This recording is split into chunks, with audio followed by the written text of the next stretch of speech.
You see, something's going to happen. Something wonderful. My God, it's full of stars. Welcome to the NY Patriot Show.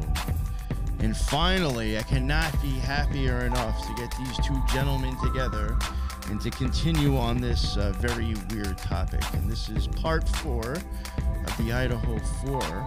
And I actually, this time I did change it. I put Brian Kohberger didn't do it with a question mark. Maybe that'll be a little bit easier for some people to take instead of the exclamation point.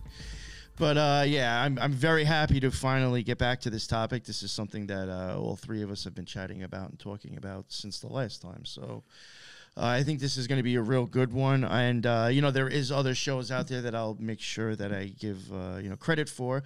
They've come out with some really good, interesting research, I think, since the last time. So without further ado, this is, I guess, the Idaho 4. Brian Kohberger didn't do it. And I got Ron and I got JJ with me. Again, Ron, why don't you go first and let everybody know what's up and where they can find all your other stuff before we get going.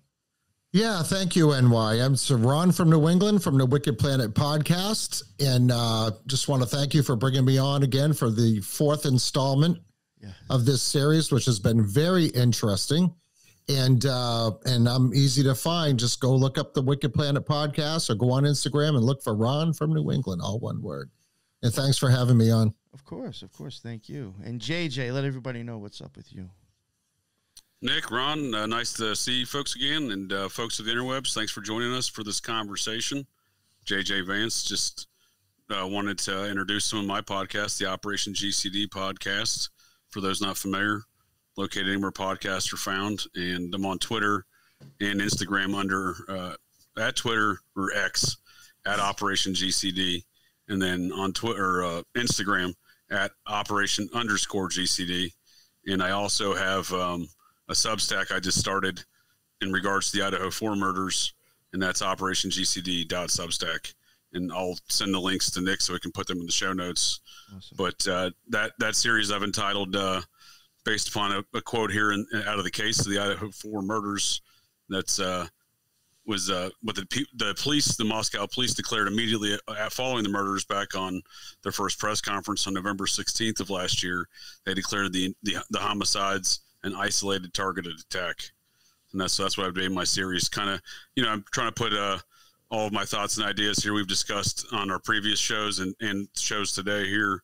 And trying to put all those thoughts and ideas into a more cogent sight picture of the Idaho 4 case, and the case which I would assert states, based upon the state's own evidence, that Kohberger did not do it. So I'm fairly upfront with my assertion in that series that law enforcement has bungled this case. There is a great injustice present, and I actually would argue that justice needs to be served for these victims, and to stop violating suspect Kohberger's rights. Those are kind of my points on that. But looking forward to the conversation. Thanks again for the invite, and of course. Great to see you folks again here today. Of course, yeah. No, thank you. I think this has been a great series, and I've thoroughly enjoyed it.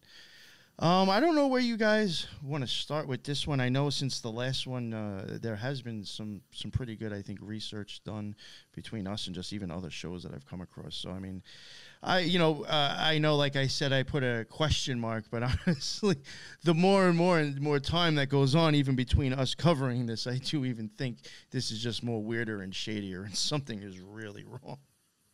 Oh, for sure. Well, if I may tee off a topic that we've discussed kind of previously in our previous discussions, Ron, I know, is focused on it. I focused on it. You have as well, Nick. So we've all kind of asked the same question. How did they get to Kohberger in the first place? We've had various discussions.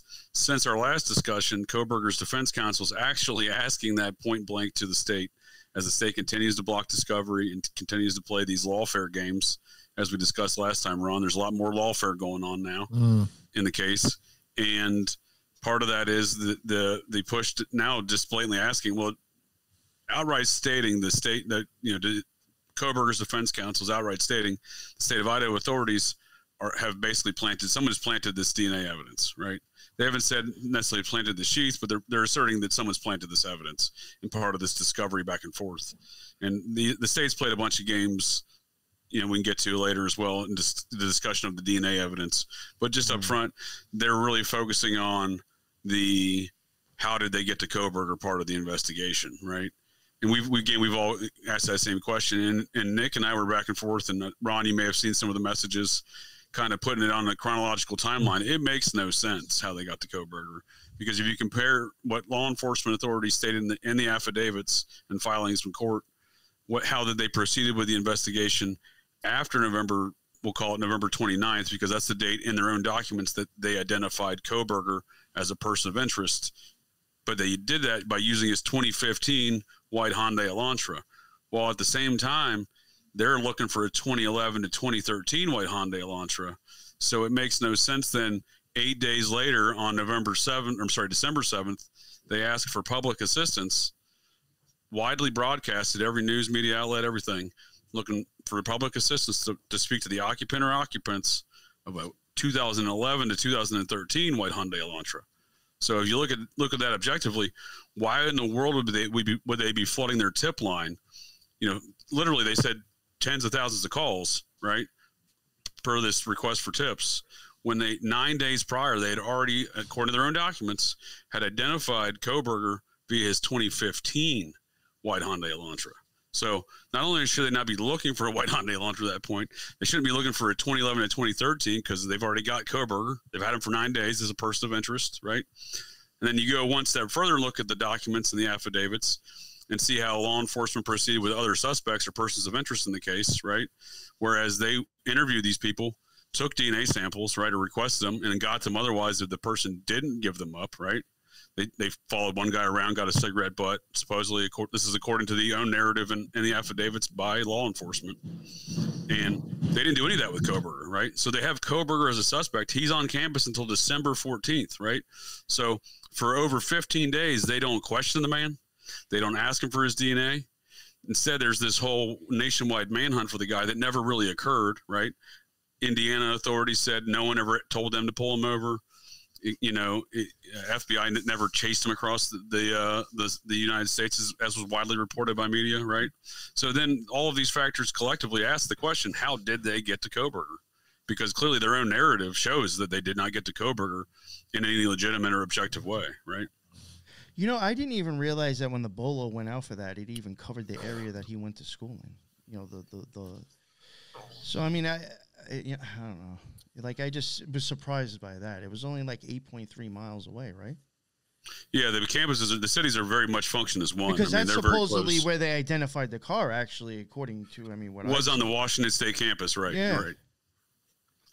And strangely enough, and I think this just speaks to them trying to say we really got the right guy, because two different officers in Pullman, Washington, Washington State University Police identified his white Hyundai Elantra on campus within 30 minutes of each other, allegedly independently of one another. Two different officers identified him on November. But again, this is November 29th. So if they already have him, they don't question him for the next 15 days. They let him leave the state. They don't ask him for DNA like they questioned and asked these other suspects or persons of interest for DNA. Right. So comparatively speaking, the way their investigation, according to their own records, approached is widely different than the way they handled it versus allegedly against Kohberger. Right. And on top of that, again, if they're identifying him via this 2015 Elantra on the campus, two different officers, right, within 30 minutes of each other independently, as the story goes, just to make, I think that, again, that they're just trying to drive home, we really got this guy. Right. But again, if they got him in the 2015 on November 29th, the 2015 Elantra, why would they flood their tip lines with tens of thousands of calls on December 7th for a 2011 to 2013 white Hyundai Elantra, right? You tracking what I'm saying? Yeah, it doesn't make any objective sense. It's not helping your investigation. If anything, it's providing a great hindrance to your investigation. Well, and again, what are you looking for? You already got the guy. You already identified him 9 days prior. Why are you asking for questions? Why are you asking for tips? What I don't understand is, like, even if you go by, like, when they thought that they knew that they had the guy, why did you let so much time go by and never once question? Like you were saying. Exactly, yeah. But you question all these other people that you were just, random chance just checking out. Yeah, exactly. Yeah, no, that's a great point, because there's no clear indicator that those other suspects or persons of interest that were questioned, that did have their DNA tested, right? There's no clear indication that any of those individuals drove a white Hyundai Elantra, right? So if they're looking for this white Hyundai Elantra as a key aspect of their suspect, why are you inquiring with suspects who don't drive a white Hyundai Elantra? Why are you getting their DNA, but then you're not getting the DNA and questioning the individual who does drive a white Hyundai Elantra, Kohberger, right? It doesn't make, you're right, it doesn't make any sense. Another thing, and it also begs the question is, once again, did they question any of the other approximately 94 owners of registered parking passes on both college campuses, Washington State and the University of Idaho? Were those other approximate 94 owners questioned in the search for the owner or occupants of this white Hyundai Elantra? Because there's no clear indicator that ever occurred either in their own documents. Yeah, see, I had brought that up before. Right. If there was so many white Elantras registered or, on either campus, did they take the time to go through and interview these people? Even if it was just something quick, like, hey, your vehicle matches the description of one that we're looking for. I just got a few questions for you. And what their probably excuse was, well, they didn't have the manpower to do that. Now you're talking, roughly 100 cars that are in close proximity that fit the description of the car that they're allegedly looking for. Right? Oh, for sure. Right. So, but that leaves out the other however many thousand that were registered in the state of Washington and the state of Idaho. Right. So they're not talking about any of those. Now, if they're going with we don't have the manpower to do that, why would they put a tip line out that would absorb more manpower? When you see, this is my point. So why complicate the case? And here's my other question. So once they decided that Kohberger was the man, right? Right. Did they stop investigating the other prior people of interest? Did they just stop questioning them? Because they're like, okay, so we got Kohberger dead nuts here. So why waste our time? Because our time is so valuable. Why would we waste our time interviewing or looking further into these people? And that's the thing that's very suspect, as we've said in the prior episodes, is how did Kohberger become the person of interest based on minute coincidences? No, right? No, you make some great points, Ron. I mean, there is no clear indicator what went on there as far as whittling down any sort of other leads or anything else. And you're right. Why would they flood their tip line with these clearly erroneous tips?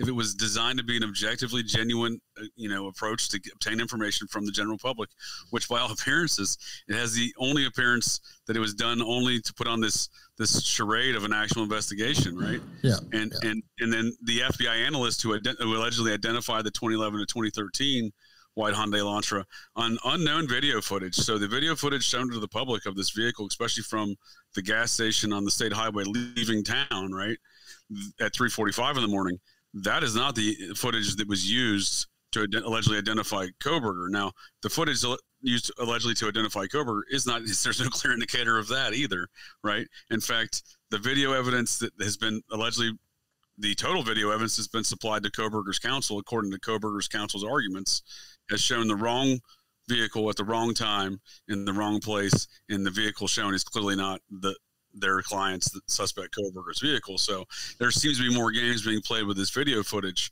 So no one really knows what video footage was used, but the analyst said he went back and watched the video footage that he used the first time to identify the 2011 to 2013. And upon his reanalysis, the FBI agent decided that it was a 2011 to 2016 white Hyundai Elantra, but does not specify in what characteristics or details that caused him to change his analysis and judgment of the vehicle. Again, more trickery being played with these factors and details.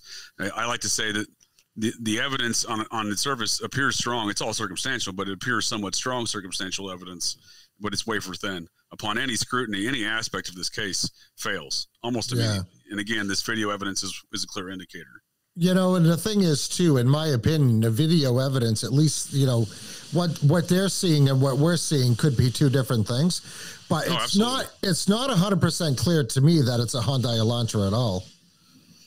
I don't know that, you know, until any video is produced, or even to the suspect's defense counsel, so that they can verify what this is. Because again, according to them, the only video that's been produced to them is not their client's vehicle.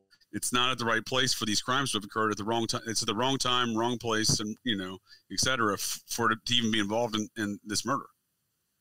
Yeah, the thing that interests me is why they're so hell bent on pinning it on Kohberger, because it's almost like, okay, so we know this is what he drives for a car, so let's make this fit into the evidence. You know, it basically could be as simple as that. No, because, I agree with you, and they're doing that right now, right, with his alibi, right? You kind of called it out in our last discussion. Yeah. That, you know, one of the positive advantages for Kohberger not providing his alibi is so they can't bend any more evidence around whatever information he provides. Well, here's the thing, like, it's still playing games with discovery, right? I mean, we're still not seeing what they have for discovery, right? So they're holding a lot of that back. So is the fact that they might not even have the proper car, because this car, this and this one little piece of contact DNA is basically all they have to go on. Is the fact that maybe they don't have the car correct, or that it's going to appear that they made this car fit into the evidence, causing the delay for the discovery. I like the kind of where we're going with our previous discussion and our last discussion, Ron, and that was this silver in colored sedan that looks striking. It's a Ford, I believe Fusion, maybe. It looks strikingly similar to the white Hyundai Elantra, especially at nighttime. Is the vehicle that any camera picked up in the area. I question whether or not there was any vehicle whatsoever at all that even resembled a white Hyundai Elantra, other than this undercover Moscow PD vehicle that was doing the drunk check there on the road just in front of King Street, the adjacent roadway, or the parallel roadway there, near the Banfield, the infamous Banfield drunk student video. That's the same cops that were operating this silver in color undermarked sedan. Now, if you look on any of the Moscow PD records in the city of Moscow, they don't have any unmarked vehicles. If you listen to the officers' statements to the drunk college students in their body cam footage, they're saying that that's a department vehicle, and that they were traded in to get electrical vehicles, hybrid vehicles for the police, but they didn't. There's no record of that. I saw somebody actually go through the whole process of, like, showing you the amount spent, like, that the department even claimed on spending on it, and what they spent it on. And that is not budget and financial records are always available like that. And it does not show that they have that car. It does not exist technically. Yeah. Yeah, for sure. Weird. No, you're right. Yeah, 100%. Yeah, weird. And anyone in the public can go look on the city's website and look at the budget. They're on the budget documents there, and it's accessible to the public, and you can see that they don't have any unmarked vehicles. So then it begs the question: is that the vehicle seen on any camera footage? And then it also begs the question of who were the assailants and what were they driving? You know, because again, I don't think it's one, but you know, so what are they operating? And I mean, I have some suggestions on how I would approach that home and remain virtually undetected, and that is parking on the road on the hillside north of the home, up the hill from the backside of the home, and there's a trail that actually runs through the woods there from that street up there, and you could park a car up on the street up there, walk to that trail, be in the backyard, accessing either one of the sliding doors, because the upper level sliding doors clearly accessible. You have to go through a little bit more effort than walking through the main sliding door on the second level of the home from the backyard. However, that would be the most optimal egress point to the home to remain unseen. So then you're not likely going to see any of the assailant's vehicle on any camera in the area. See what I'm saying? And they provably didn't even ask people immediately around the house questions, and provably the law enforcement provably did not get very demonstrably did not get security camera footage from numerous parties, including the infamous gas station footage we discussed before, which shows a vehicle at 3:45 heading out of town that looks like a white Hyundai Elantra, but you can't tell for certain what it is. Something interesting I want to add for when it comes to unmarked cars, just from my experience in my state. And I know other states like Florida does this also. They will take a vehicle that's an off-the-street vehicle that may have been either impounded or forfeited or something like that, and register it with regular license plates. And Right. this is what they use for unmarked cars, and there's no record of these cars with the PDs. Now, I don't know how they would be able to do that. I mean, there has to be some form of paper trail as to who this car belongs to and who it's registered to. But I do know the state of New Hampshire. Now, I don't know what they do now, but I can tell you what they used to do. They had a whole bunch of cars, and one of them was one of those Dodge Stealths, or it was the Mitsubishi 3000 GT. Okay. So these are drug seizures that they're taking control of. And it had regular license plates on it. Did not have any governmental license plate or a very distinctive New Hampshire State Police license plate on it. That's, they're numbered. You can pick one of those out a mile away.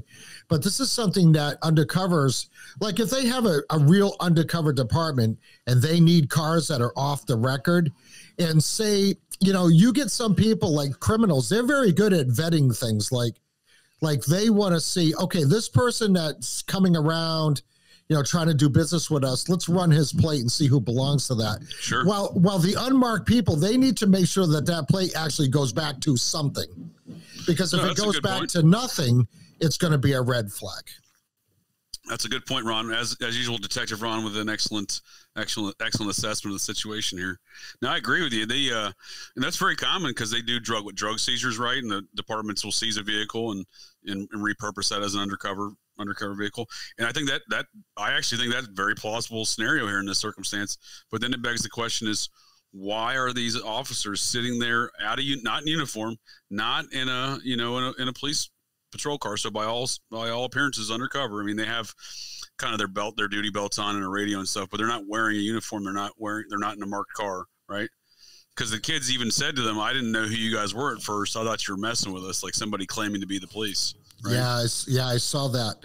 And here's the other thing too: if they're going to go through the trouble to have an unmarked car that's not traceable, what is their reasoning for having that other than a lot of drug trafficking or maybe human trafficking going on in this area, which can lead us back to this funky email that NY got from somebody, which is very interesting, which states that there's a possibility, or more than a possibility, that this house was actually under surveillance prior to these kids living there for drug and human trafficking activity. What is your input on that? Yeah, I'm curious. That wouldn't surprise me one bit. That's kind of my assessment already. So I'd love to hear some more details.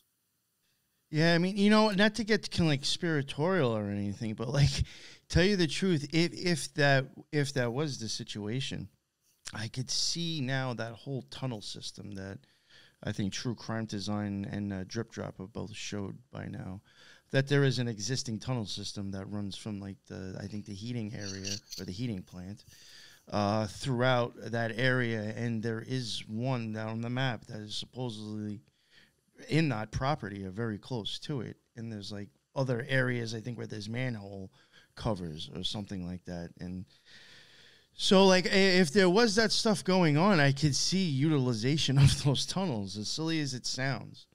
Okay, so it may sound silly to a lot of people. However, I can tell you from experience, in the city of Concord, which is the capital of New Hampshire, has massive tunnel systems that go all over the city, because Concord is old school, and they had a steam plant that used to supply all the heat to all the state buildings, including the State House. Well, isn't that kind of what the tunnel system is too? I think that's exactly what the tunnel system is for. The same thing. It's for that, and it's also to because the tunnel system in the city of Concord is actually tied to what they call New Hampshire Hospital, which is AKA the Nut House. And I know because I've been in those tunnels. And those tunnels connect all the buildings from all them complexes. Now, where the New Hampshire Hospital is located is about 6 blocks from where the State House is, because the State House is right on Main Street. But you have all these adjacent buildings that are like, they have the State House, they have this what they call the State House Annex. There's tunnels that go to all of these buildings. And a lot of them are for utilities, but like you say, mostly for the steam heat. So if there's tunnels being reported close to this area and close to these universities, well, that would make sense, because it would make sense that these tunnels actually do exist, because a lot of these big, huge complexes, they don't have their own personal heating systems, right? They have a major heating system that's located who knows where, and they have tunnel systems that all this stuff runs through. And of course, these tunnel systems make for great escape routes, or as JJ would say, ingress routes. You know, and they are you're looking above the ground for assailants. You're looking above ground. You're not thinking about, are they traveling underground? And if there's a manhole that's in close proximity to 1122 King Street or King Road, that is absolutely a possibility. That's that the assailant or assailants, because I don't think whoever did this acted alone. And this is another reason why, if Kohberger did do it, he didn't act alone. But I don't really think he did it. Just my personal opinion. Right. Yeah. No, that's a good point, Ron, because there's a complete absence of evidence of anyone leaving that scene, right? And let's say even the roommates, I question whether or not even the roommates were present in that home, even when the 911 call was made, or even the night before, quite honestly. But specifically when the 911 call was made, because let's say they call 6 people, right? Which is roughly the story. Those 6 people come into the house. They're all walking in this bloody home where this murder occurred, right? Again, this whole unconscious person doesn't make any sense. It is what you would say if you're not in the home and you want the police to go there. You wouldn't want to admit to knowing there's blood everywhere and stuff like that. That I would agree with. And the 911 call was made for an unconscious person, right? So, and allegedly the 2 roommates called all these people over. Well, they'd be tracking stuff out of there too, but no, there's no blood tracks anywhere, right? So one, I think that's a good point of it could be subterranean on their egress point from the murder scene. And 2, it really draws the question, were the roommates even home? Did all these people come over there, right? Because as the story goes, the roommates made the 911 call. A friend made a 911 call from the surviving roommate's cell phone. Doesn't say which one of the 2. They leave that up as being ambiguous, because no one will release the 911 call, which seems odd to me as well, because why would you not release the 911 call? What's the 911 call going to, like, this isn't the, school shooting where the 911 calls were held back. You know what I mean? This is not anything graphic on the 911 call, right? This is someone reporting an unconscious person, supposedly, according to the written record of the report. So a lot of questions there, but I think that's a great point to bring up, that they may have departed the scene underground as opposed to above ground. Because again, there's no evidence of any blood or anything outside the home. I mean, it's very, very mysterious in that regard. You know, and one of the reasons I even entertain that, theory was because, like, I did actually, you can see videos. And, like, again, like, even with the way Ron was saying, like, it's steam, so, like, they have room in case this stuff breaks. This isn't like these little tunnels that people are squeezing by pipes to commit these crimes. These are actually, like, there's room. Yeah, walkways, underground walkways. Yeah, I mean, there's certain areas there. The tunnels that they have in the city of Concord, you could drive a golf cart in easily. Nice. Yeah, so it's not like, if people don't want to get a visual of what we're even talking about. Right. Yeah. I mean, I do have a comment about the 911 call, though. Sorry to interrupt you, NY. No, go ahead. I'm done. The 911 calls, or any 911 calls that are associated with this case, would be part of discovery.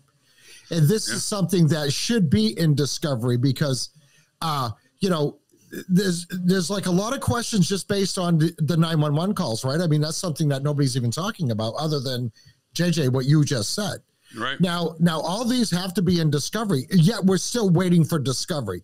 And this is absolutely ridiculous that it's taken this long for discovery to come out, number one. And I still said, like I said in previous episodes, the discovery is not being released. Of course, they're holding it hostage against Kohberger because Kohberger was refusing to give up his alibi, right? Like initially. Right. So, but now what's the excuse now? Why are we holding it up? Because are you waiting because you need to find more evidence to fit your narrative to put into your discovery to even present to somebody? Because we know that getting convicted in a court of law is going to be a lot different than getting a grand jury to go ahead and say, yeah, you have enough to arrest him and indict him. No, absolutely. So all that is going to be in discovery, and then it can be picked apart. You know, the really thing that bothers me about this, that Kohberger didn't have somebody come forward like a big time lawyer that really knows what they're talking about and say, look I'm out here. I'm just kind of interested in this case. I really feel as though there's some like high strangeness shenanigans going on here. I'm going to take this case pro bono just because that's how strongly I feel that there could be a potential miscarriage of justice here. We're not seeing any of that because Brian Kohberger basically has a public defender. You know, you bring up a good point. I think that, there is some stuff to be said about there is no attorney really standing up for him. I mean, in fact, you have characters like Mark Garagos, who are kind of a famous criminal defense attorney, Michael Jackson, Scott Peterson, the Lacey Peterson murder. He's out there doing interviews basically incriminating Brian Kohberger along with the rest of these media pundits, so it is kind of interesting that there is a lack of that, just like there's a lack of reward that was ever placed out by authorities in the search of who done it, what I mean, way before they allegedly got to Kohberger. Usually you would see a reward and stuff like that. So there's a lot of anomalies in that department for sure. But as far as this public defender goes, even how he got the public defender is kind of mysterious, right? Because much like any state, you have to go to a hearing. You have to basically file a motion. It's a standard form, but it's a motion you file with the court saying I'm indigent, I cannot afford counsel, and I need a public defender assigned to me based upon the state's expense. And that doesn't seem to have ever occurred here. Kohberger may have been able to fill out the form when he got arrested in Pennsylvania. However, when he landed in Idaho, he'd already had Ann Taylor on the case, which has always kind of been bizarre to me because he could have filled out the form, but you have to have the hearing still, right? And there's no advance like, hey, we decided you qualify, right? Like they have to have a hearing on the public expense for an attorney to you. So I don't know how that went down. It seems very mysterious. However, from moment one, though, Ann Taylor has been ardently defending her client. So while she is a public defender, I think she's done a great job. I like what she's doing with the alibi too. A lot of people diminish her because of the alibis and diminish Kohberger. But look, they admitted to precisely what the state's arguing right now, right? They said Brian Kohberger likes to drive around by himself in the early morning hours because that's all the state has asserted so far.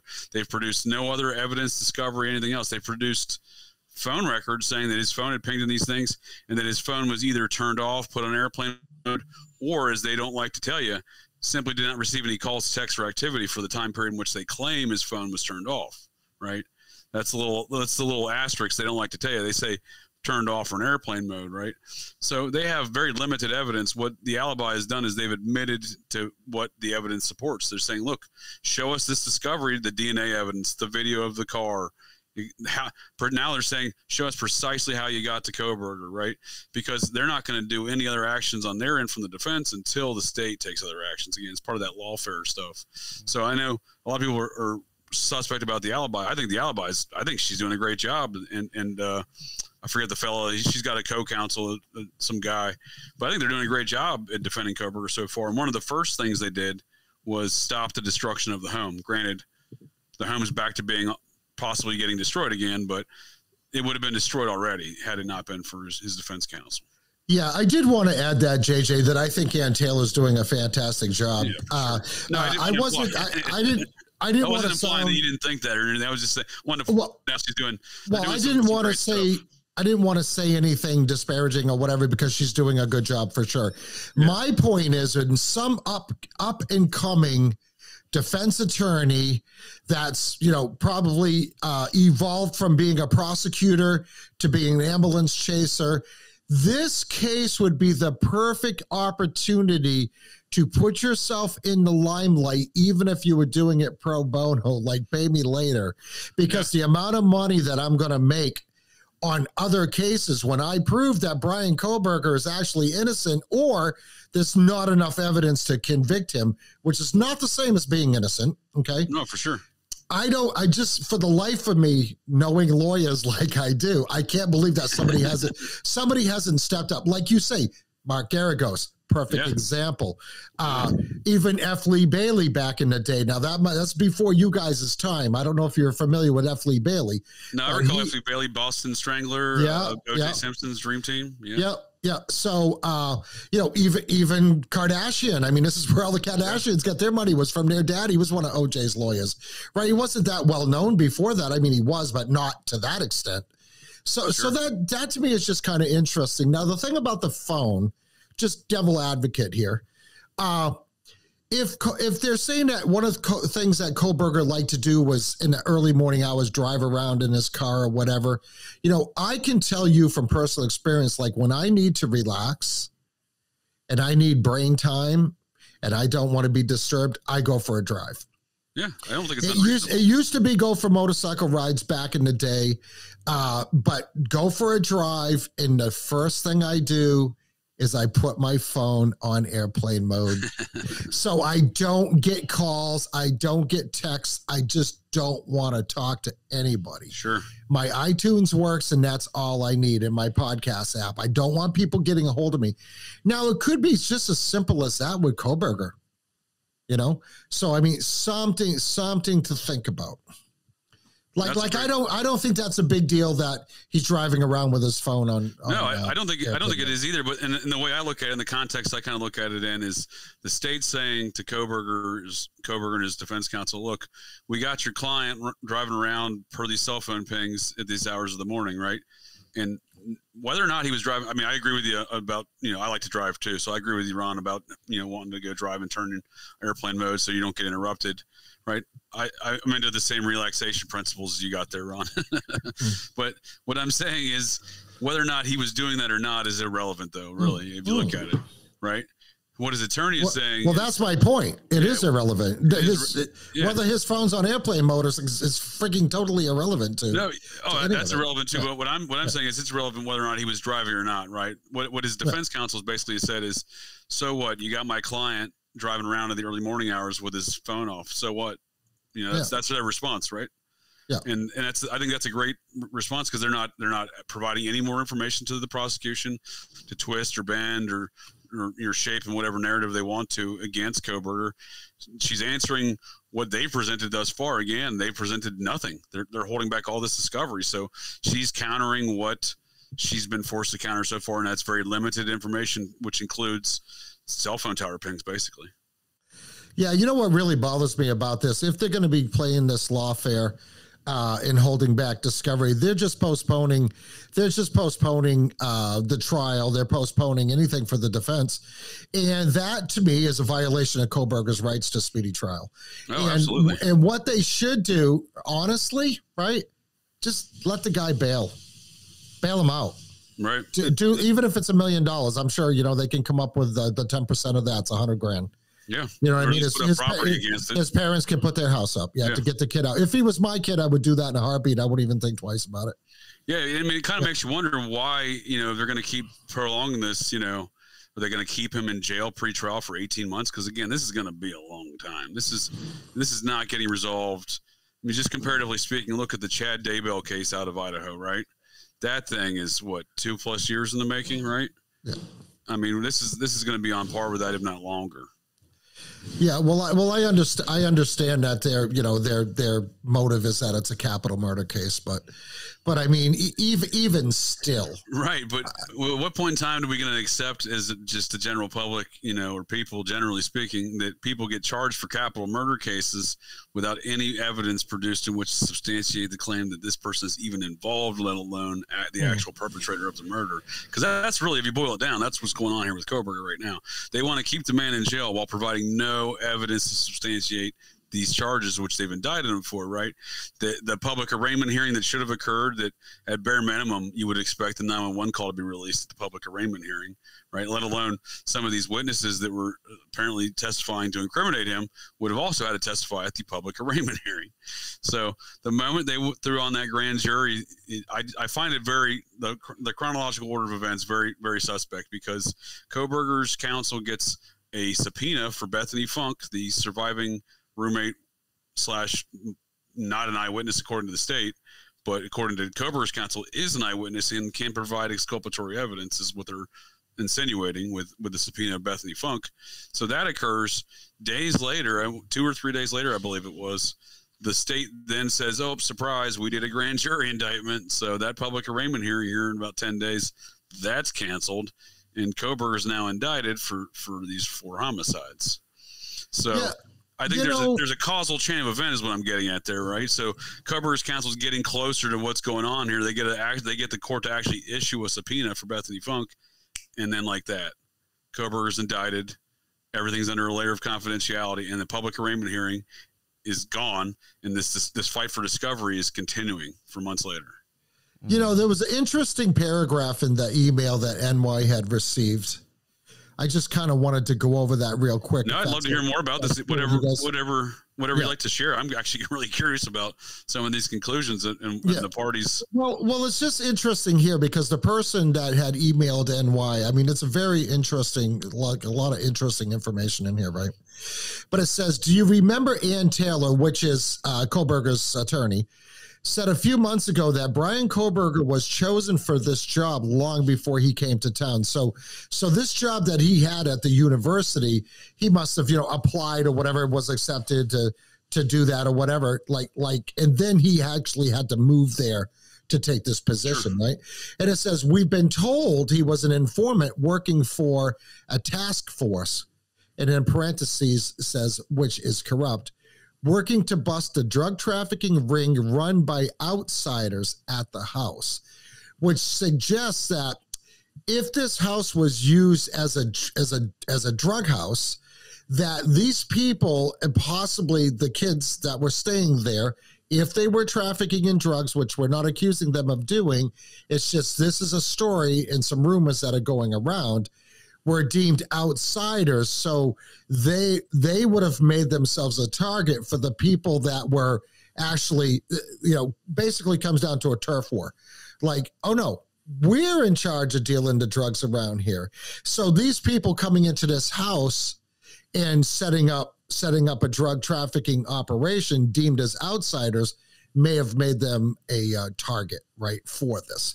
And what's interesting here is that the outsiders include Brent K. We've talked about him before. Yep. Demetrius R., Emma B., Quinn K., and even little DM herself. Some people said he was working for the FBI. Now, I'm assuming in this email they're referring to Kohberger, that Kohberger may have been working for the FBI. Sounds like it. Right, yeah. An informant for the military said BK was actually working for Don Esty. Well, let's just pause right there for a second. Look over the.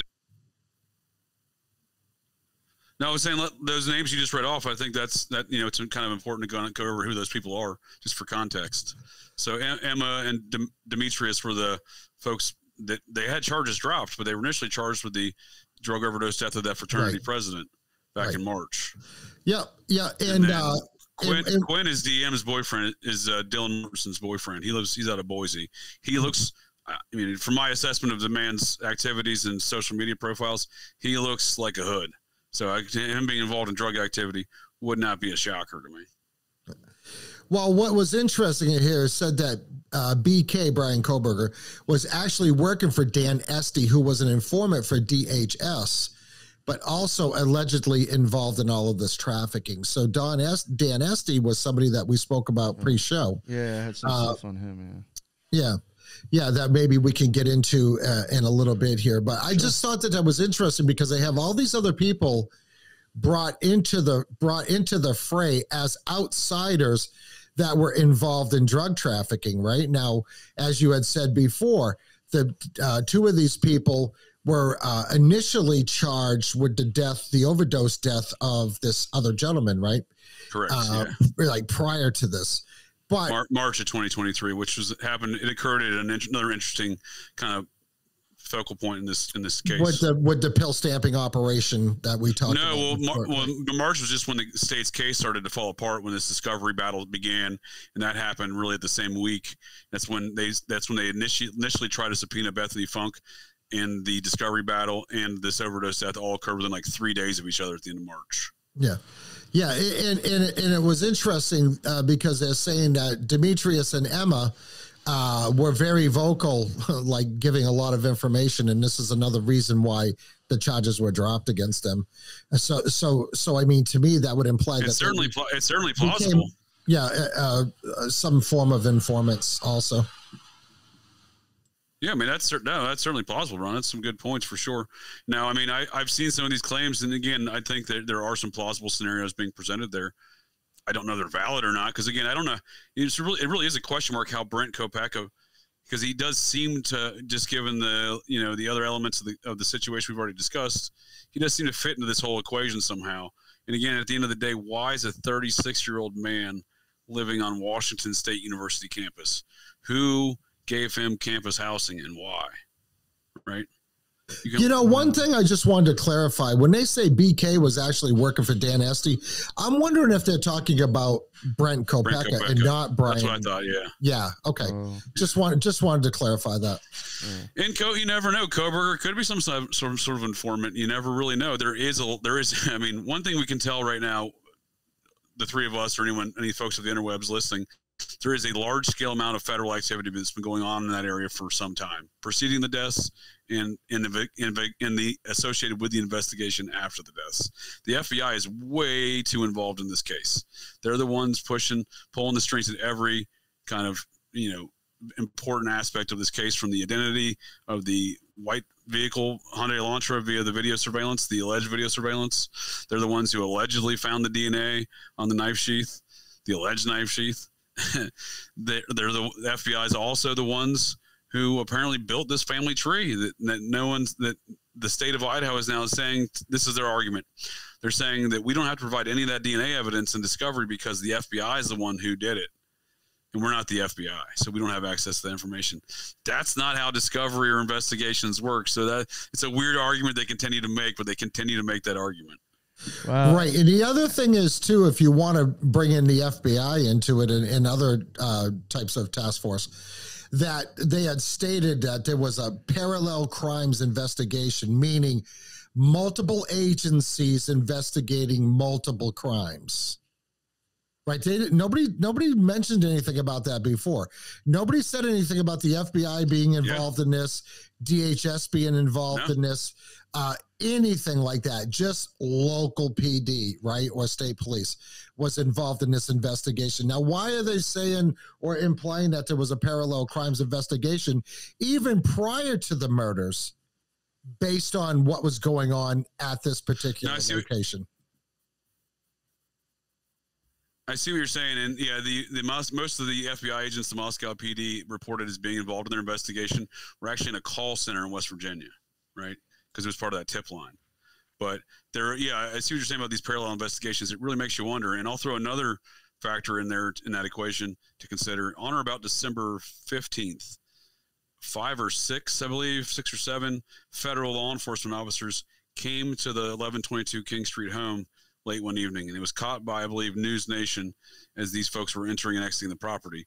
They were in there for, I believe, about 20 to 30 minutes, walking around the house, turning different lights on, going different rooms, right? You could see that from the outside of the home.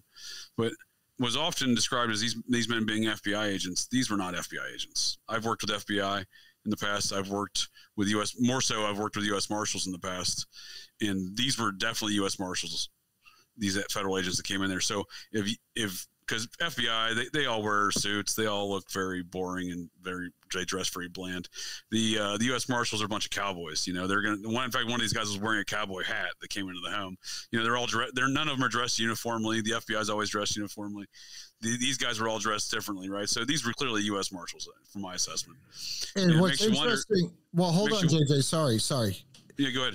One thing to say too is that U.S. Marshals have a different job, right? Yep, U.S. Marshals, U.S. Marshals are kind of the guys that say you turn informant, state's evidence, government evidence, informant, or whatever, right?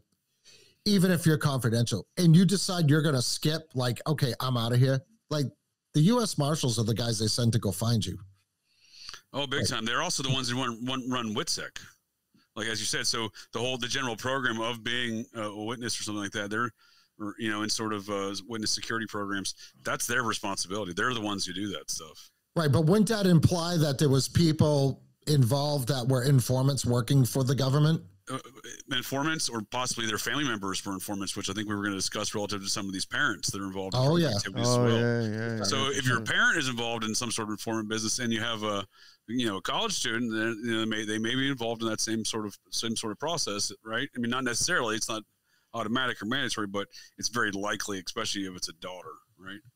For as far as security purposes go. And I think these guys coming into the scene kind of, a month after the murder. So I think that's an intriguing aspect as well, because maybe they were trying to do some things behind the scene, but then they finally had to get involved and they weren't really wanting to. It also speaks to these parallel investigations, because the U.S. Marshals report to the U.S. Marshal for that district. So each district of each state's like two different districts, and the U.S. Marshals, they have a U.S. Marshal in charge of one district and the other district for the state, and they directly work with the U.S. Attorney for the state. So they have a different hierarchy in communications and orders being issued level, as opposed to some of the other federal agencies go. Again, they very much operate like cowboys. They could very well be involved in investigating other federal agencies. Yeah, the thing is, if you're out on bail too and you decide you're going to skip, that's who they send after you, the U.S. Marshals. Yeah, so they have a wide scope, a very wide scope of activities. Yeah. Oh, yeah. Yeah, just interesting if there was, information that saying that U.S. Marshals were actually at this location on or around December 15th, which is approximately a month after. Yeah. I'll provide Nick a link to the video I'm referring to from the news reporter who tries to stop these men coming out of the house and ask them questions. And, they're covering up their faces. They're running around to the vehicle. I mean, again, these are not FBI agents. These are absolutely, in my opinion, U.S. Marshals. And again, I have most of my experience working with other federal law enforcement agencies from the Air Force was with the U.S. Marshals. So I have a good amount of time spotting these guys, and them or the Secret Service. But these guys are definitely fall within the appearances of looking like the U.S. Marshals. Yeah. And again, there could be a litany of different activities that could be involved with this case, but seemingly folks jumping bail or witness security folks, those are the two primary aspects. And again, drug informants, all of these things could be factors playing in here in this case. Yeah, neither Secret Service or FBI agents dressed like they're Texas Rangers. No, not at all. Yeah. Very stiff crowd. One time I stumbled into an FBI convention in Bismarck, North Dakota at a Holiday Inn. I got snowed in there traveling across the U.S. and Holiday Inn, it's right there off the highway. It's the biggest hotel in town. It's Bismarck, North Dakota, And so I go in there thinking, I'll just get a room here. I booked it online, and then I walk in the place. There's literally an FBI convention. It's not 8:00 at night. 300 FBI agents still in their suits, relaxing and celebrating, at the convention, drink hour or whatnot. It's just a very stiff crowd. They're never really, they're always uniform in their activity and their dress and stuff. Yeah. Not very warm and welcoming. Going back to the FBI, I think that's something that's happened since the last time we spoke, or I could be wrong. Maybe it's just something I've come across since then.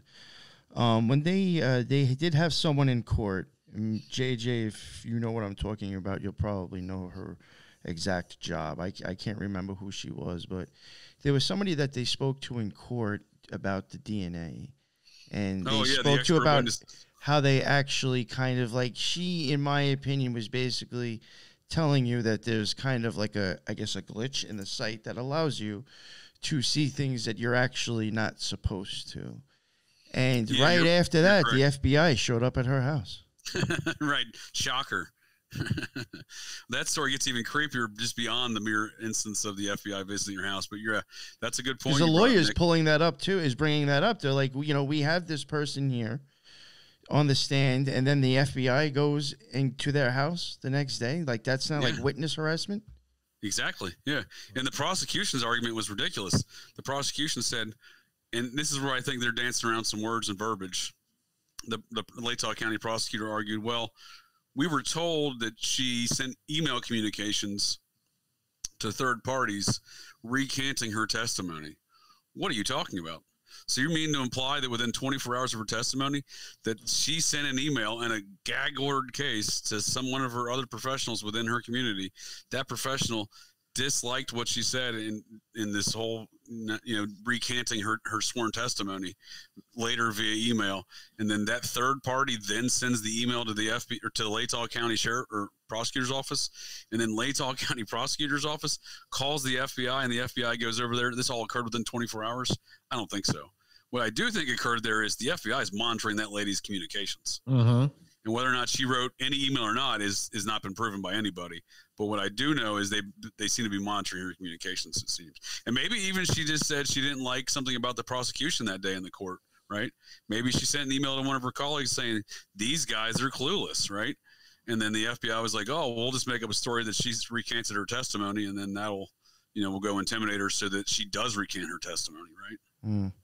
Yeah, there was even other stuff that happened in court recently that I wanted to touch on that I think has happened between the last episode. One, it might have actually been known, but I didn't know, and I'll bring this one up first because I think it's a little bit more less time consuming to talk about. I know, like, some people don't really think the DNA. When we've had negative comments, which was very few on the episode, a lot of the people seem to be picking at us bringing up the DNA. And I'm still going to bring it up again.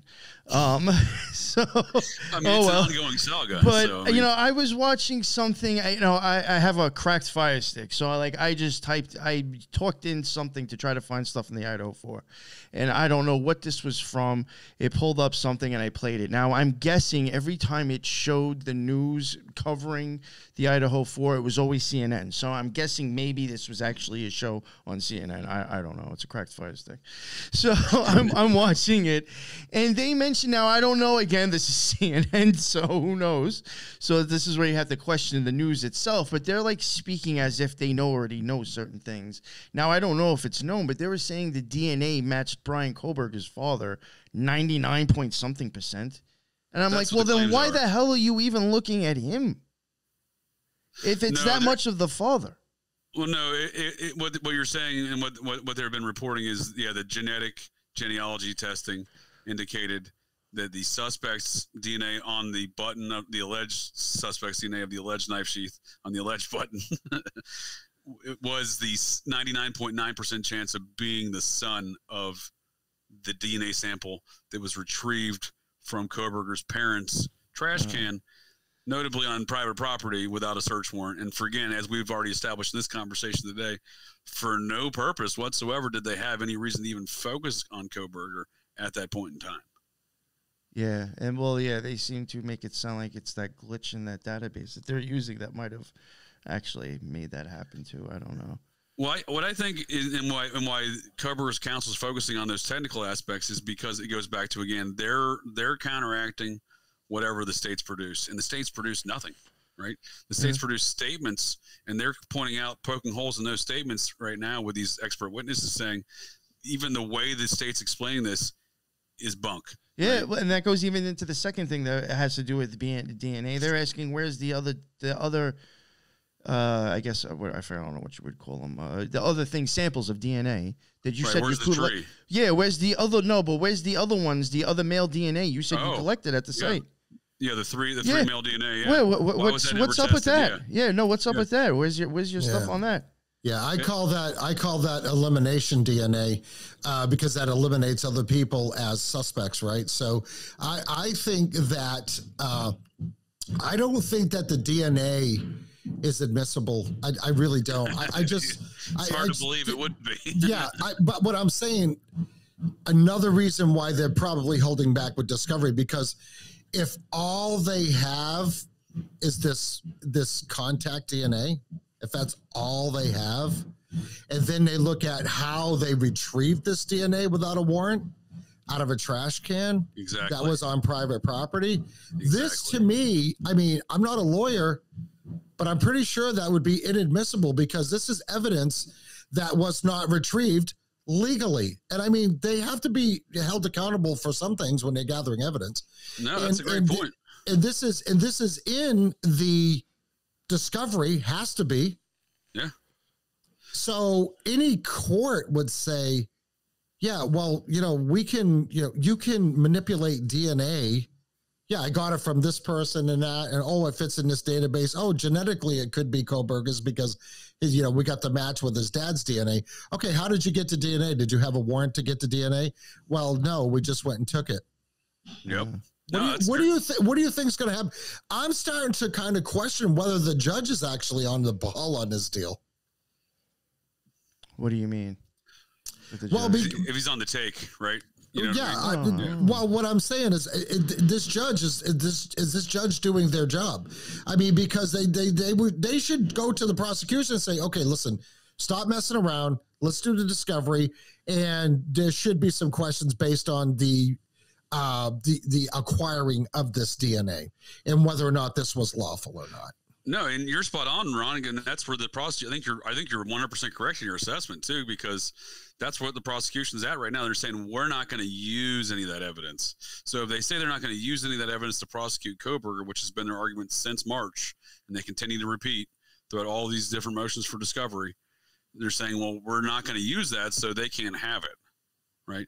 And that is true. If they're not going to use the evidence in the prosecution of Kohberger, then they're not the state's not required to divulge that in discovery. And their argument also now is we swabbed Kohberger's the inside of his mouth, did a cheek swab, and he matches the DNA from the knife sheath. Right. That's their new story. Right. But again, it goes back to how you can't the defense can't vet any of that unless they can get any of the evidence of the DNA research and testing that's already been done to get to that point. And the state's saying, no, we're not going to use that. We have this new DNA, right? You see what I'm saying? See the parlor trick being involved here, right? Okay, so what you're saying is now they're saying they're not going to use the DNA that they found in the trash can. Exactly. So they don't have to give any of that information.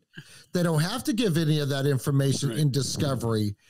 But it was that DNA that they used as evidence to arrest Kohberger, not the DNA evidence on let's go back to the alleged knife sheath. No, that's Kohberger's defense's argument right there, what you just said. Okay. You had to use the other DNA evidence to get to the second DNA evidence. But now you say you're not going to use it. Right. Okay, well, that still goes back to if you get stopped for a freaking taillight out and they end up giving you a DWI test and they charge you with DWI, but you never got a ticket for the taillight. Sure. My buddy got off of a DWI that way. Yeah, no probable cause. Because, so your probable cause to stop this vehicle was the taillight was out. Yep. Then we find out that you're a possible drunk driver. We test you, you do the breathalyzer, whatever, you're drunk. So we're going to charge you with DWI. Oh, but we didn't give you a ticket for the taillight or even what we call a DE tag, defective equipment tag. Sure. We didn't do any of that. And so the judge was like, okay, so you stopped them. You didn't have probable cause to stop them because they were swerving or driving erratic. You just had probable cause to stop them because it was for a traffic stop because they had taillight out. Right. But then you end up charging them with DWI. Yeah, case is out of here. Yeah. He actually walked on that. It's the same freaking scenario here because if they went and they took the DNA from his dad's trash can, it wasn't actual Brian Kohberger himself's DNA, but it was his dad's DNA. Right. And yes, they can use those to link the two. This is in theory, they can. In theory.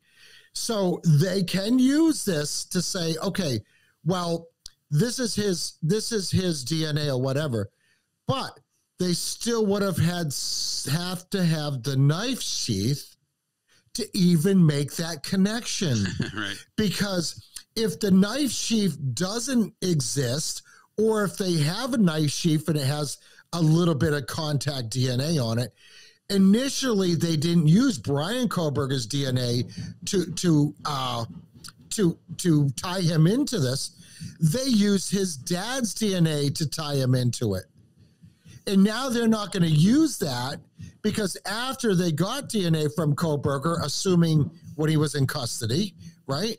Now they say, oh yeah, well, no, now this matches the knife sheath.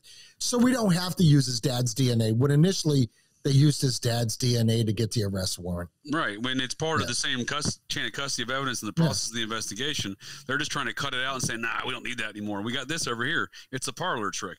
And it's a gross violation of Kohberger's rights. Yeah. And like NY was saying, we were getting beat up in the chat or something before in the comments and the other episodes when we kept bringing up the DNA. Like the DNA is the only frigging evidence they have. Yeah. That's it. It's the only piece of evidence that even implies a nexus point where of the suspect, the victim, and the crime scene, which are all imperative, and especially in a capital murder case. And this is why we're making a big deal about the DNA. So the people making these comments need to understand that without DNA connection to these crimes or alleged knife sheath that the alleged murder weapon was allegedly in, that they didn't freaking find and say anything about them finding till after the fact, and when they said that the knife sheath was found underneath a quilt on one of the beds, right? So this is why the DNA evidence is the number one hugest piece of evidence in this whole deal. Because if they don't have that, they got nothing on Brian Kohberger. Because there's nothing else to pin him to be at that location. Yep. No, 100%, Ron. You're spot on target. And again, the same analysis applies as it did to the earlier investigations before, from November 29th to December 30th, the date Kohberger was allegedly identified as a person of interest, and the date he was the date he was arrested on December 30th. The way that law enforcement approached investigating him versus the other suspects, right? He wasn't questioned. There was no DNA requested from him, whereas other persons of interest were questioned during that time, right? And they did have DNA samples, right? So it goes to that same correlation, right? The same compare and contrast. Of those two scenarios. So you have Kohberger. Like, what caused law enforcement to go invade Kohberger's parents' trash can, right? There's no clear indicator of why. They didn't stop him, right, before he left town. They waited till he went out of town, right, and then they're going to go invade his trash can. But why would you do that? Like, what caused you to focus on Kohberger to say that we got to go get DNA out of this trash can to see if it matches this guy we should have questioned 3 weeks ago? It makes no sense. And then if you look at that compared to the way that they approached the other DNA evidence at the scene, right? Compare and contrast that versus the way they allegedly addressed Kohberger's DNA or the alleged DNA at the scene. So they're going to focus on a tiny bit of touch DNA off of a button of a snap of the alleged knife sheath, but they're going to completely ignore 3 other male DNA samples from in and around the bodies in this home. Again, they don't specify where the DNA samples were found. The DNA evidence was found for these 3 unidentified males. They do say is it's around the victim's body. So what that implies is it's not on the first floor, right? Because the victim's bodies were on floor 2 and floor 3 of the home. So what that implies is they're finding this DNA evidence around the victim's bodies, and they don't test it. But they do hyper focus on the small amount of DNA on this button, and then they decide, well, since we're hyper focused on the small amount of touch DNA sample on this knife sheath, we're going to go invade this family's trash can in the Pocono Mountains of Pennsylvania from Idaho, right? And thereby incorporating the FBI once again is deeply involved in that process, because you can't. The Pennsylvania authorities have no jurisdiction in the matter. They're not enforcing this warrant from Idaho or anything, and there was no warrant. So you have them invading a trash can to reach the preconceived conclusion is what I'm saying is the only reason to invade the trash can is because you want to make sure that you can pin it on Kohberger. Why they're pinning on Kohberger, that's a different story altogether. But you're ignoring 3 other male samples, saying this is our one sample of our one assailant, and he's the sole person who's responsible for these crimes. And as a result of that, we're going to go invade this trash can, right? Instead of questioning him 3 weeks prior. The DNA is the most important factor. Yeah. So let's look at that process, JJ. Yeah. Okay, so DNA samples would have to be taken of every single one of those victims or people that were in the house, including the person that didn't die, right? Sure.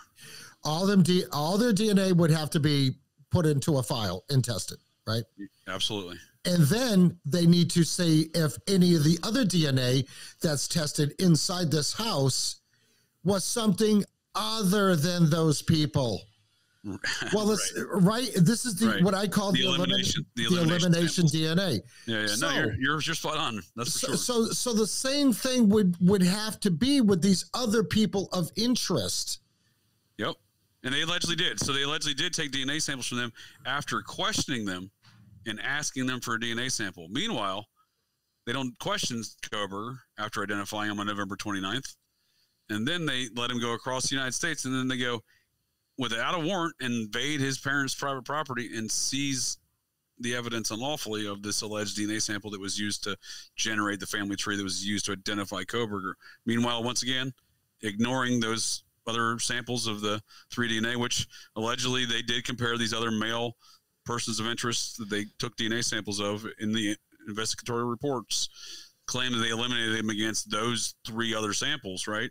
So again, they are actually testing these samples against these 3 unknown male DNA samples and then still deciding, well, these samples are no longer important. Our suspect's Kohberger. It's just like the way the Vance shoe print was thrown out the door. Like, oh, well, we couldn't find a Vance shoe in Kohberger's apartment, so that evidence is no longer important. We'll just throw that away. It's the same deal, right? Okay, or was the size of this Vans shoe the same size that Kohberger wears, right? There's no clear indicator that they even determined that. Yeah, elementary, right? Yeah, like he could have been wearing Vans, right? But he could have also burnt them in a barrel after, or put them in an incinerator. Right. I mean, if this is a size 9 Van footprint, and he wears a size 11. Exactly. Well, that kind of freaking eliminates the whole Van blood footprint. No, he's cramming his giant feet into a tiny shoe. And then I just hate leaving only one footprint. I hate to keep pounding back on the DNA, but I can't help it. Yeah. No, it's quite all right. No. Okay. So when they did the samples of the other 3 people of interest, what were they using to compare it or match it to? Are we talking about the same piece of contact DNA that was on the alleged button on the alleged knife sheath? Yeah, supposedly. It would have had to been. Yeah. It would have had to been because they had no other blood DNA retrieved at the murder scene. And if they did, nobody's talking about it and nobody knows about it. No, I mean, that's a good point. So according to the official record, it seems that there's 4 DNA samples on the scene. 3 still to this date unknown male DNA samples that, according to their own reports and filings from the state, seems to indicate that these are 3 separate DNA samples of 3 separate unknown males still to this day.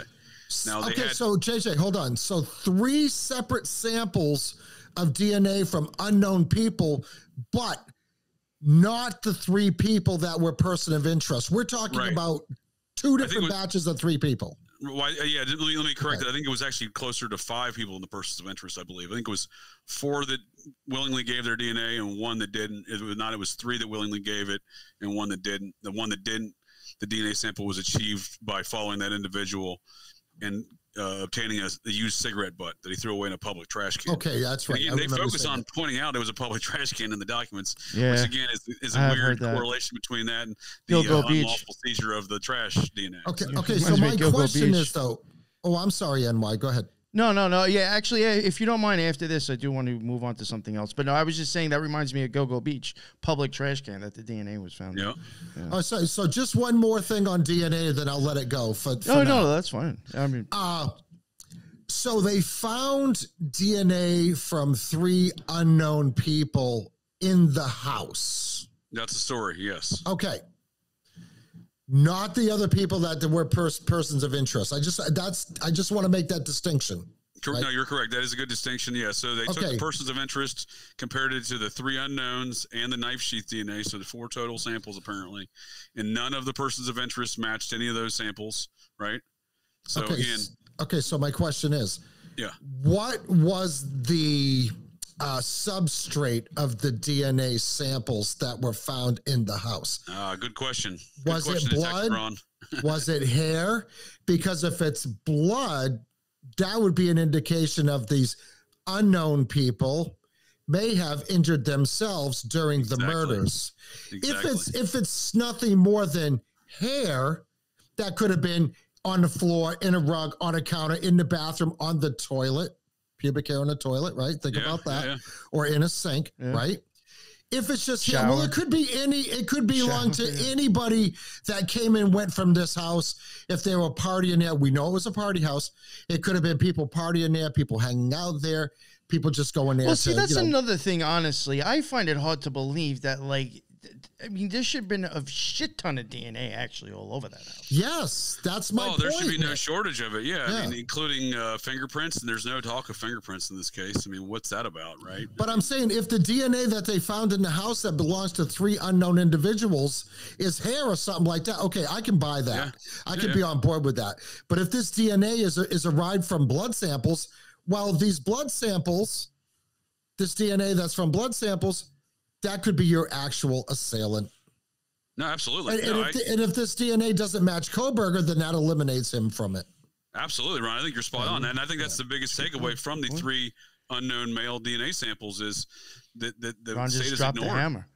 Yeah, for sure. No, that's spot on. And I think that's one of the biggest takeaways from the DNA. I never would have thought about that. Yeah, that speak to the likely scenario that they're the perpetrators, right? Okay, so if this DNA that would have been inadmissible because it was his dad's or whatever, now they got this other DNA from Kohberger, like that knife sheath better be in discovery.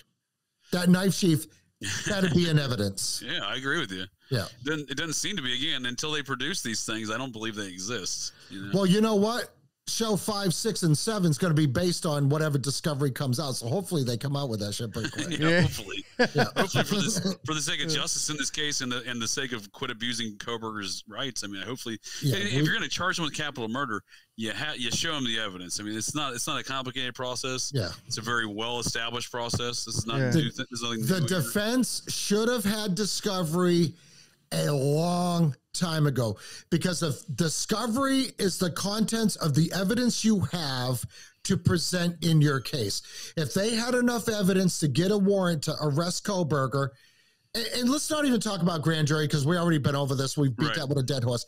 Doesn't take anything to get indicted by a grand that horse jury. Is dead already. However, yeah, for sure.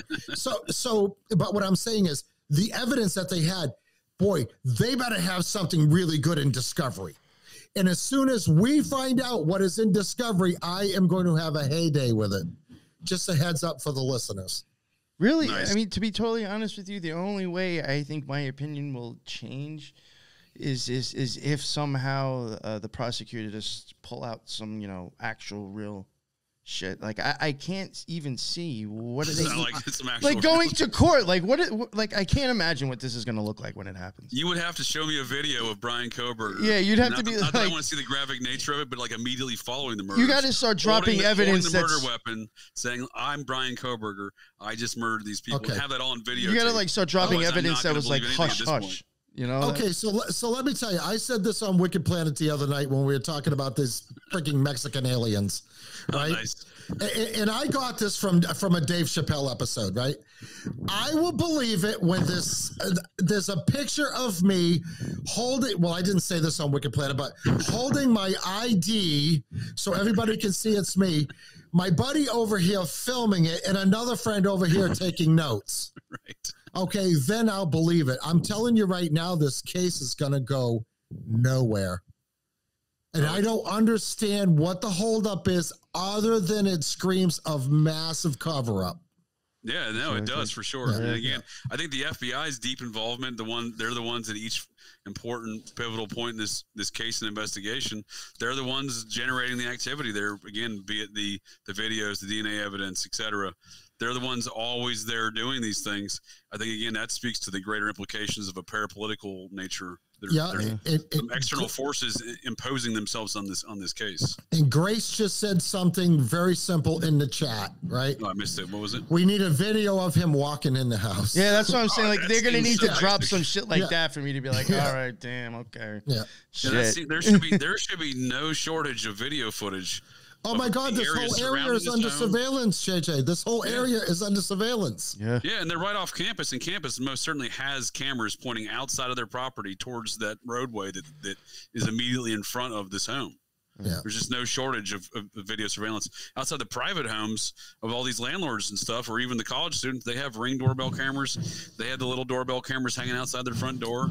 Okay. You know, from the outlet, they usually have a light bulb in.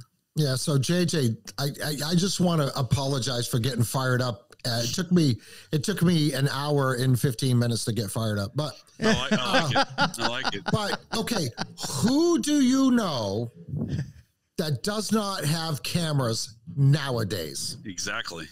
Nobody. For $12 on Amazon. Very convenient. I have so many cameras at my house. I'm afraid to do anything. You've got yourself under so much surveillance. Actually, the stuff that I have to go into, actually, I think can even show why there's no footage, I think, of anything going around in that area. I like so it. I think that does even. I mean, I'm not trying to cut you off. I'm just saying that will explain some of that. I do think. I was gonna say NY. Let's get into that. All right. First off, I mean, I guess like it was perfect how you even said a cover up, and I know again that's even another thing. Like, it's so funny. People may think that there's something wrong with this case, but if it's a cover up for the police are covering something up that they can't buy, I don't know how would you even make sense of the case then if the cops are. Whatever. So, right. But 81 million people voted for Biden. Just use that as an example.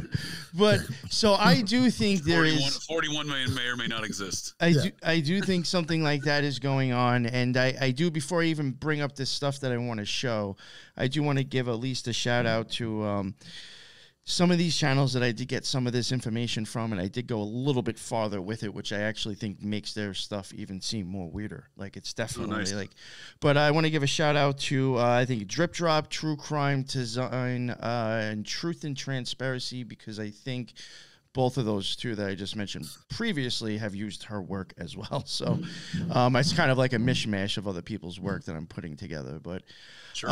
This one I did find really interesting, and this makes me start to question like the whole thing with a cover-up as well. Now, this is the disaster. They did have a disaster response crime scene come in. And the reason why this really got my attention, and this is for listeners who may not have listened to my other stuff, maybe just into true crime, but I have delved into secret societies, the Masons. I've dived into the Shriners, the Jesters, the Loyal Order, the Moose, and like we've done deep dives on like companies that are attached to properties that they're attached to, and I've actually come across a crime scene company that was associated with the Moose Lodge. So I found that weird. So when I saw somebody presenting this, I just instantly thought back to that, kind of. Sure. So that just, this caught my attention because of this.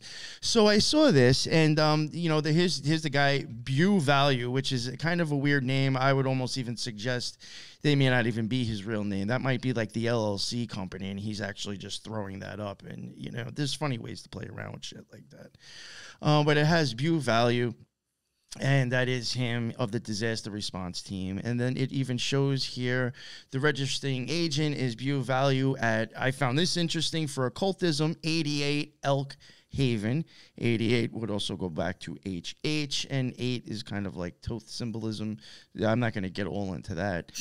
It'll take too long. But then, and then the principal address is 13888. So we're going to bunch of 8s with that again. State Highway 55. Now, that's going to be the more important address, really, at the end. That's very weird. So that's the principal address, and that is the mailing address of Disaster Response LLC, who is at the disaster response for the Idaho 4.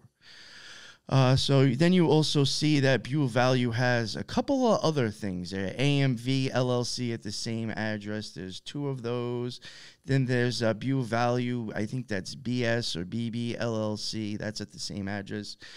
Class 5 Adventures, that is at the same address. The disaster response, that's already there. He's got a bunch of companies. He's got a whole bunch. I'm not saying all of these are him. I will say I think most of the ones that are in Idaho probably are. And there are a lot of them on here that I'm showing on the screen that are still matching, like V5 Investments. That's another one that's on this list. Same address. Some most of these are active still, right? If not all of them, right? Yeah. So there's a lot of companies, at least that have been at this address at some point. And he has a whole bunch of other addresses. And again, this is things that I have seen when I have delved into the Moose Lodge, the Shriners, the Jesters. You will start seeing people with multiple LLCs at the same address. And I do think it's possibly money laundering. With this, I'm not exactly sure, but we'll just keep going. Well, if I may make a point real quick, Nick, that is exactly what the Bidens are being accused of right now from the congressional investigations out of the Republican House. They've been conducting numerous investigations, asserting that that's exactly what the Bidens been doing, opening up dozens of LLCs in which to hide money from the IRS and funnel, conduct money laundering. I was like, the stuff that me and Lux were looking at is like the same thing that the president's getting. Right. It's funny. Yeah. It definitely is a common tactic. It definitely is a common tactic. It needs to be as convoluted as possible because it sucks up a lot of investigatory time. There you go. It makes it expensive doing research. Yeah. That's very true, Ron. I never think of that. Mm-hmm. Yeah. So now I just take the address that disaster response company is on. I take the address and run that through Visipedia. You are getting Osborne's Cleaning and Restoration, Donnelly Main Street Plaza Property, V5 Investments. You get the disaster results. Class V, Class 5 Adventures. A lot of those companies that I was just mentioning before by Bew Value, they're registered to that property. And he's the registered agent on most of those as well. Yes. Yeah. Now, that's an important detail. Here's the property that all these companies are on. It's a big building they have there. It even says on Home Facts property type vacant. There is nothing there. There's supposedly mail going there for these companies. Where's the mailbox?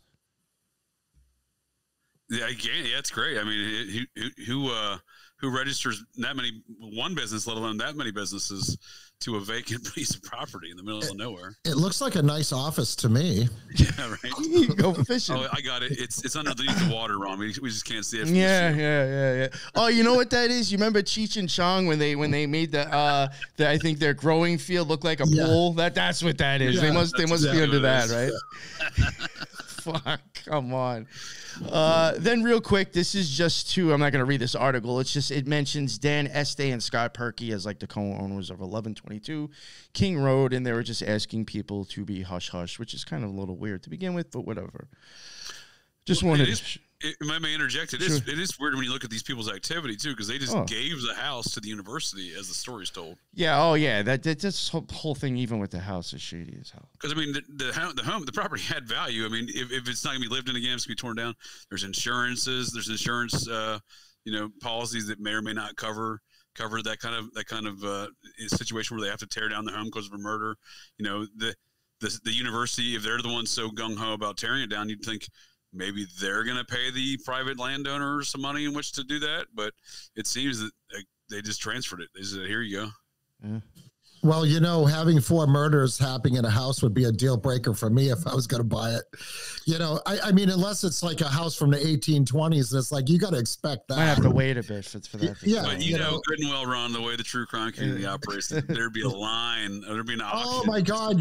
Come to think of it, JJ. Yeah, you're probably right. Right. Just buy it as a tourist attraction. I was going to say, and if you're the owner of that, I mean, right, wrong, or indifferent, a YouTuber, True Crime would have bought that already just for the investment of the amount of money they could have made off of that. Yeah, so I mean, there is money to be made there from a capitalistic perspective, but at the end of the day, like, why would you just give it to the university? Just you guys tear it down. It doesn't make any sense. They tore down the complete apartment complex where Jeffrey Dahmer lived. That's probably a good idea. Yeah.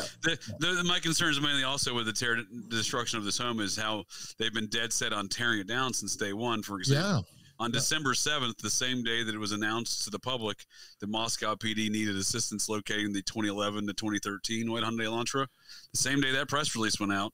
Again, mind you, they already had Kohberger identified according to their documents, but the same day that press release went out, James Fry, the police chief from Moscow PD, drove the U-Haul van himself over to that house to begin emptying out all the contents. So the authorities of Idaho have wanted this house empty and gone for some time. So I think it just seems like another factor in like kind of the weird activity going around with these landlords at Nick's point now. I'll tell you what, right now, that house needs to stay intact and up until after this trial. Oh, hell yeah. Because this would be something that, and I know that to do this, they would take all the jurors to the scene of the crime. Oh, they did that with the Murdoch case. Yeah. So if they wanted to get rid of this house, that just means they're looking to get rid of more evidence. Because if I was a defense attorney, or say worse, the prosecutor, I would say, okay, we're going to take all these jurors on a little field trip. We're going to take you to the scene of the crime, and we're going to show you this, and we're going to go step by step to each room and explain what we believe happened in these rooms. That would be the number one reason why they would not be able to tear this house down, because in my opinion, this house is also evidence. No, I'm 100%. Yeah, absolutely, Ron. And then here we have one of the two landlords. We have Scott S. Perky. I'm not going to read the whole thing, but it is up on the screen if people actually want to stop and read it, or it's been up for a while. He's registered, and this does show what he actually did, if people want to read it. But I did find that weird. That's that one of them is a registered person. How did these two fellas link up, by the way? Right? I have no idea. Because one's out of Colorado. There might be a story behind behind that. I have no idea, though. Yeah, that's something we can look into. And NY, I wanted to ask you if you could put links to these documents in the show notes, because I'd like to look at them later. Sure, yeah. And then he's also had at the same guy, Scott Perky, he's also had at that house. And it's still the mailing address, which I think is what whatever, I forgot however to say it. Truth and Transparency channel on YouTube was talking about. I think it's important to even point out this is like the mailing address too. So if this is an actual legit running business, why do you have your mail going to that house? I'm not going to trust these college kids to tell me, oh yeah, you got mail here. Yeah, because it's not like it's a P.O. box, right? Which would be something that a lot of LLCs will use a P.O. box. These kids can't take their faces out of their phone. I'm going to have 10 months worth of mail there before they even tell me. Well, what I can do is I'll look at the Idaho Secretary of State website and pull the actual documents here for this business to see what has been going on with the software. Maybe there's been various address changes. Maybe he originally had it, registered to 1122 King and only recently put it back there. Maybe there's some other addresses maybe it's actually in between. Yeah, that's a possibility. And then you have Dan Este, who's the other guy, or however you say his name. He does have 1122 King LLC. And now I think he does own other houses around that property. And then these houses do have the address King LLC in there. See, there's another address there, NY. What is it? 1118 King? That would indicate to me possibly another piece of property that would be in close proximity to this, the 1122, right? So 1118, that would actually be like 2 houses down. Yeah, then you have 1119, 1126, I think that is, 1127. And then he does have a couple of other companies, 2 or 3 other companies. But I think it was True Crime Design. They actually took the time to show you where the houses were, and it was practically surrounding that house. I was going to say, this is all the same neighborhood. What I think occurred there was, if I remember correctly, looking at the property records, this fella or preceding people that he purchased these properties from had taken the original parcel and divided it into numerous parcels and built numerous structures. So that's why you have this. Okay. That's also why you have the police confused on their body camera footage going to a home that has a King Street address while it physically sits on Queen, because it was the backside of that parcel, that original parcel. So 1122 King actually physically sits on Queen. You see what I'm saying? That road you come in the driveway is actually Queen, but the actual original piece of property, the parcel, which all this was divided into, is on King. So, but that's what you see here is they divided it into different parcels and built different homes on that original property. And they're each individually, these are individually registered as one business. However, he manages these things out of Colorado, out of one property management company. Yeah, that would make sense, JJ. That one piece of property would be bought and subdivided into building lots. Yeah, these are reasonable. There's a reasonable purpose for these LLCs versus the Bow Value LLCs, which seem extreme and without any property, actual office property. No, I agree. These actually have location. You can look up locations. You can look up the Colorado location of the property management company. So while there may be other elements that seem funky here, these, to me at least, these LLCs seem, semi-legit. They seem to have a purpose. Yeah, because a couple of these LLCs address matches, because you got the two here from the 297 Cascadia Street, and then you got the you see we got three there, and then we got one that's 1120 Claremont Drive in Boulder. These other ones are in Crested Butte, Colorado. Right. That might be close to Boulder. Yeah, no, this I don't think. I mean, it is odd to have a separate LLC for each single piece of property, but from a business person's standpoint, I can see why that they did that. Yeah, because if you have something that happens at 1122 King, you don't want someone of an incident there suing you and it affecting your property over 1126 King. It's to separate all them separately for liability for sure. Yep. Yeah, but all the other ones that link back to that field. Like, that's a totally different situation. That is sketchy, like, for sure. Yeah, thanks, Ron. That was my point. You're pointing out these sound like they have a purpose because the other ones don't. Again, I guess with playing the conspiracy side, that could also be a reason why you have no footage. Because if this guy is involved with I'm starting to think possibly drugs, again, with this situation. And if the people who own the house are involved in it, he's involved with a whole lot of other houses around there, and there's no. No, it's just I'm looking at it. If this person or the owner is actually involved with what was going on in that house, that's why I think this might actually tend to kind of help cover up the whole system, the whole thing. Right, but in the case of some type of civil forfeiture, they would only be able to take that one piece of property versus all of his properties. So that makes sense, which just also now, that we say that this is kind of legit, but in another sense is what was the motive to separate all these properties other than maybe protection, like you say, JJ, liability, but it would also be to protect yourself in case of some form of, mass arrest. Oh, we're going to seize all your properties that were involved in these drug transactions, when a good lawyer could come back and say, well, no, you can seize the one that was involved. Exactly. But you have no right to seize all the other ones. That falls under that liability umbrella of liability that they're shielding themselves from by doing this. That's a good point. And Nick, I agree with you. I think that's a good reason why we don't have security camera footage from the nearby properties, that some of which are on that list that is owned by the same landlord. They clearly have cameras out in front of their home. I mean, they reference one of those cameras in the actual arresting affidavit, saying that whatever it is at 4:17, there's a loud thump followed by a dog barking.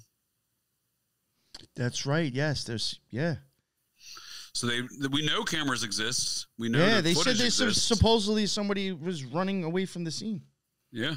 So that is a good point. If it's one landlord that is owning these properties, that recorded some of this footage, he's going to be it's not the tenants that make the decision in that environment. It's going to be the person who owns the property, whether or not that video footage is going to police in the first place.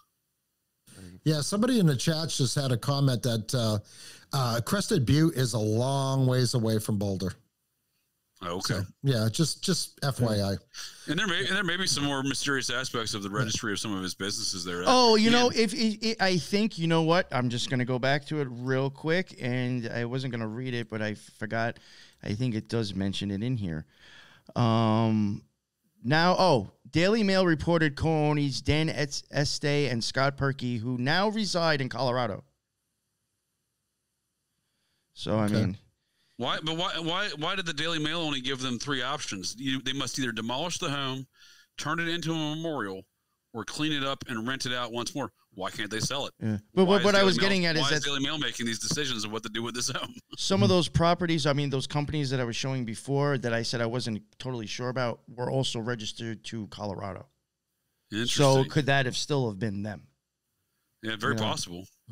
No, and again, if this is a drug distribution house, which all records, reports, and witness statements seem to indicate, and it has been for many years, dating back to when these fellows may or may not have acquired this property. Back at, what was Perky's date there, 1999, that he registered that computer business. I would say, from my indication, from my research, it seems to indicate that predominantly fraternity brothers have been residing in that home dating back to 1999. And in more recent years, sorority girls have been residing in that home.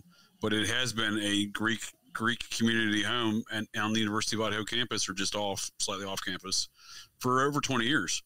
So if there is this long-term, and these folks, these owners have been associated with it that long, right? So if there is this long-term drug distribution point, I would expect scumbags to own that property, right? Now, Perky's associations go back with that to 1999. That conviction for the diddling wasn't until 2016, so he's probably been involved in a lot of other suspect and unscrupulous behavior throughout that time. That's a good point. But I would expect a landlord to own a drug distribution house, such as what we've inferred here, to be somebody of that kind of character and nature as this Perky fellow. Yeah. See, like, again, the reason why I did bring some of this stuff up is that I think when you start looking at everything that we were just talking about, tunnels under there, I do try to, as silly as it sounds, I do think that's something interesting to talk about. If you start thinking about drugs and then you see all these houses all being owned by the same person in the same area, very convenient because there's a tunnel near there. It's just like, all this stuff together, you just start to wonder, like, what the hell is we really looking at, actually? That is a good question. I keep asking myself that exact question. What the hell are we really looking at here? Because, again, at the core of it, there's obviously the 4 homicides, but there's so much more besides going on that, here. This has got a lot of tentacles for sure. Hey, listen, guys, I hate to do this to you, but I got to take off. Again, we could wrap it up here. I could sit here for another hour and talk about this for sure. But, I got some family obligations that are coming home very soon. So I just want to thank you guys for having me on. I'll obviously be in contact with you very shortly. And looking forward to, because again, we're far from done on this deal. Of course. And let everybody just make sure, let everybody know where they find your stuff again. Yeah, you can find me on Instagram at Ron from New England, or the Wicked Planet Podcast. Sorry, and you can listen to the Wicked Planet Podcast wherever you find podcasts. So come and check me out. And thank you, JJ and NY, for having me on once again. That was a blast. It's always a good time. Sometimes I got to take things in, but then I get fired up on something. I loved it. Because you made some really solid points. But anyways, and I want to thank everybody in the chats too that have been kind of putting their 2 cents in. So we really appreciate that too. Awesome. But you guys continue on. I'll finish watching this tonight. Awesome. All right. And I'll talk to you guys real soon because I got to go get ready for a hurricane. All right. Yeah. Go take care of yourself, man. Stay safe there, Ron. All right, guys. Thank you so much. I'll see you later. All right. Be good, brother. Bye-bye. Bye. I guess, I'll bring up one other thing that I think is actually interesting and something I did want to talk about. Because I was, I was like, I'll just wrap it up now. But there is something that I do think is very interesting, and there's multiple aspects, I think, about it. This coroner, the coroner, right? We never kind of really got to say, is it Kathy my butt? Yes. I mean, there's a few interesting things where you will see her say that they actually normally don't do autopsies and that they actually have like contracts with other companies to actually do that. But then you'll see this case too. The captain. She's not a doctor. She's not a pathologist. But then the captain said that we did the autopsy on TV. But then yet she even says they didn't. Both are kind of correct. So what happened was, this happens with her for any case because she's a registered nurse. So in some jurisdictions, Idaho being one of them, you can either be a cop, a registered nurse, or a doctor. And in this circumstance, she's a registered nurse. For example, the coroner in the 2017 Las Vegas shooting event, the Harvest Festival event situation, the coroner for Clark County at that time wasn't even a nurse or a doctor. He was a cop. So certain jurisdictions have those rules where you can have those people who are not necessarily qualified per se serving the role as the coroner, which I don't necessarily agree with, because these people are making determinations in the cause of death. They're not the ones conducting the autopsies, but they're the ones making the final determination. They're the ones signing the paper. So the autopsy for the homicide, of the quadruple homicide here from the students, the 4 college students. That was conducted up in Coeur d'Alene, Idaho, up there on the north side of the state, near right across the border from Spokane, Washington. So I believe that's where Ann Taylor comes from Kunatai County. She's the chief public defender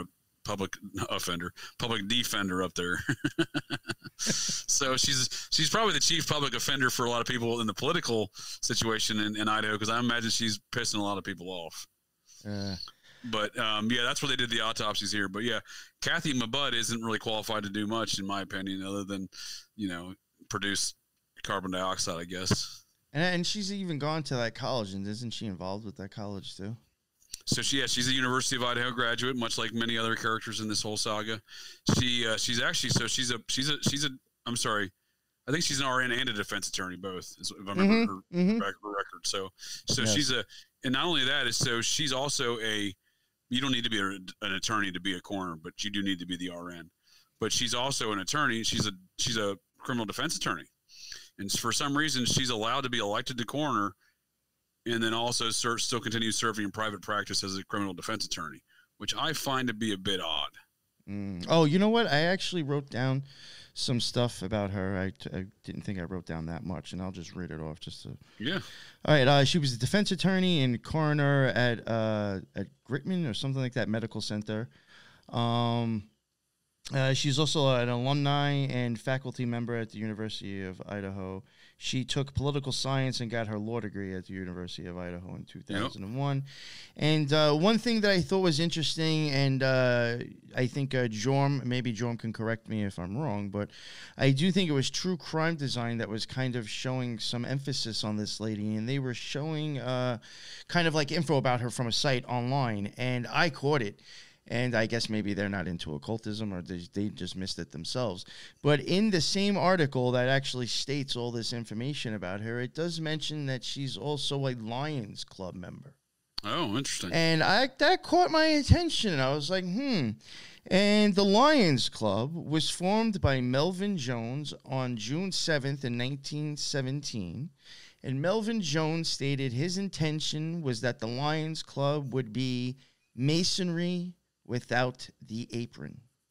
Interesting. He was a high-level Mason, having been initiated into the Garden City Lodge, number 141 in Chicago, Illinois, in 1904. And the Lions Club is a fraternal order, secret society type organization. And they also are. The Lions Club is also very known for dealing and donating with eyeball stuff. If you really want to start getting into occultism, which is about the eyes. No, I've got some of your series on that. That is a very interesting topic of conversation. So, I mean, all those things I think True Crime Design was showing, I was like, damn it, you missed the Lions Club. But, when I started getting into some of the other things that I covered in other shows, like the whole gematria and showing like the 33 and stuff, it's just like, to me, that caught my attention, because I was like, well, now here we have a possible, kind of an offshoot of Masonry. That's the person, that's the coroner to this case now. Yeah, it certainly seems to fall within that umbrella of that same network. Yeah. So. Well, if I can leave you with this, and folks of the interwebs leave you with this fun fact from this case. This whole environment, I think I messaged you about this recently, Nick. This whole environment kind of has, because I know you're interested in the series Twin Peaks. Oh, yeah. This whole environment seems to have a very Twin Peaks-like atmosphere to this town. It really does. Yeah. All these people know each other, right? They're all connected to one another. They all went to the University of Idaho. All the principal people involved in the prosecution of this case are all University of Idaho alums, from the principal investigating detective, Brett Payne, to the coroner, Kathy Mabut, to the chief of police, James Fry. And then you look at James Fry, his wife is the clerk of courts for Latah County. And, many people think the judges have the most power inside a courthouse, but it's really not. It's the clerk of courts. They're the ones who really, the judges just work there. The clerk of court is really, he's responsible for that facility and the activities that transpire within it. And this is notable in cases such as the Murdaugh case out of South Carolina recently, where that clerk of court from that county is in a whole lot of trouble, because what she did was a bunch of unlawful activities incriminating that Murdaugh fella to the jury, because she's got to give the jury instructions as the clerk of court, and she apparently was giving them a little bit too much instruction, if you will. And so that's how much power these clerk of courts have.